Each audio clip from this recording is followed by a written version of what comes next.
საჯარო დებატები სპორტის სამინისტროში ორგანიზაცია World Vision კახეთის სამხარეო განვითარების პროგრამის და საქართველოს დებატებისა და განათლების ინსტიტუტის მიერ გამართული ღონისძიების მიზანია რეგიონებში არაფორმალური განათლების განვითარება და ახალგაზრდების სამოქალაქო აქტივობებში ჩართვა.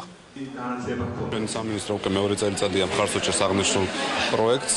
შარშან გაიმართა პროექტი უსინათლო ბავშვებისათვის და წელს უკვე როგორც აღნიშნე მეორე წელიწადია ჩვენ სამინისტროში ჩვენი სამინისტროს მხარდაჭერით ხორციელება და მინდა დიდი წარმატებები უსურვო მოსწავლეებს. კახეთის სამხარეო განვითარების პროგრამასთან ერთად ჩვენმა ორგანიზაციამ ჩამოაყალიბა კლუბები კახეთში და აი დღეს გვაქვს ფაქტობრივად დასკვეთი ღონისძიება, სადაც სხვადასხვა მხარის წარმომადგენლები იქნებიან ბავშვები, რომლებიც განიხილავენ აი ამ საკითხს, თუ როგორი მნიშვნელობა აქვს არაფორმალურ განათლებას. ჩვენ ორგანიზაციას ასევე მხოლოდ კახეთში არ ფუნქციონირებდა წარმომადგენლობები გვყავს სამცხე-ჯავახეთში და იმერეთში და სულ გვყავს 50 ახალგაზრდული კლუბი, რომელიც სხვადასხვა მიმართულებით მუშაობს.